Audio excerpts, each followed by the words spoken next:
Ween. Weird name, right? Well, Ween's a weird band. They formed in 1984 in New Hope, Pennsylvania, and consists of two members, Dean and Jean Ween.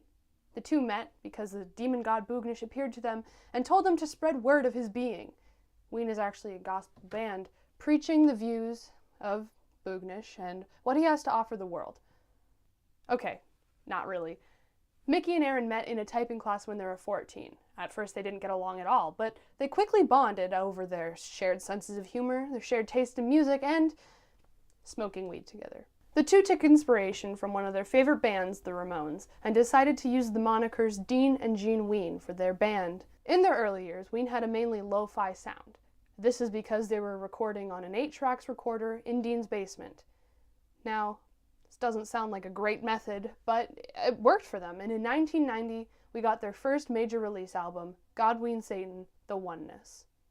After their first album was released, it was kind of successful, but Dean's mom got pretty sick of having two druggy teenagers living in her basement making loud music, so she kicked him out. They decided to rent an apartment together on a horse farm. They called it The Pod. Now, their second major release album came from this era. The inspiration behind it mostly being Dean getting mono, which spread to Jean because they were living in the same small apartment, and them huffing nitrous together.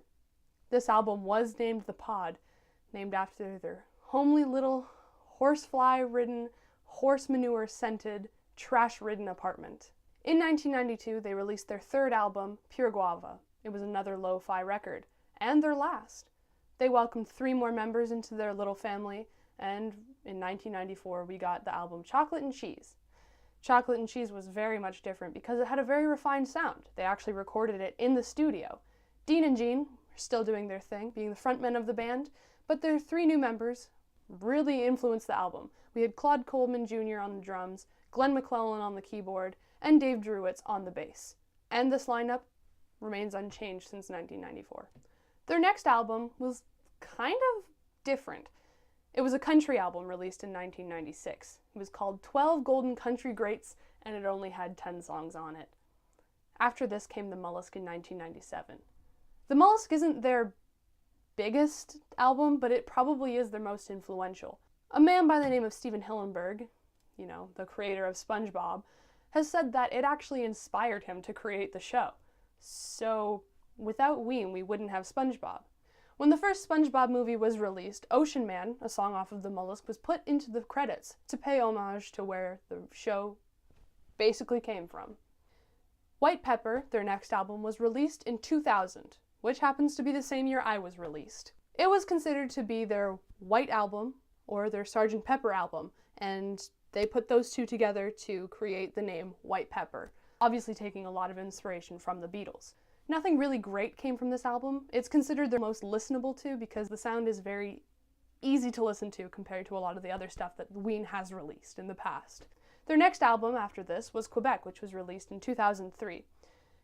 Quebec sounded a lot more like the traditional Ween, but still more refined than in the past. Their last album they released was in 2007 called La Cucaracha. In 2012, Ween broke up. This is mostly because, as most rock stars do, they were drinking and doing drugs and partying all the time, except Gene had taken it a bit too far and he became a full-on addict and alcoholic. One night in Vancouver in 2011, Ween was having a concert. Gene showed up, high as a kite, drunk, slurring, couldn't remember most of the words to their songs, and he couldn't hold a note to save his life. Dean and the rest of the band left him on stage alone. After this show, Dean released a demos tape from the Quebec album. Gene wasn't too pleased with this, and it started kind of a feud between the two. Eventually in 2012 they announced that Ween was breaking up. And that was the end of Ween.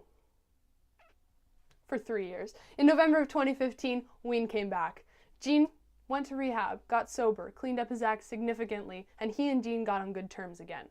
They started touring again. Except they still haven't released an album since 2007, and I don't think they're going to, just because Ween is more of a side project for them now. Ween could mean absolutely nothing to you, or it could mean anything to you. I don't know. But I do encourage you to go and listen to some of their music now that you know their backstory, because who knows? Maybe you'll become down with the brown too.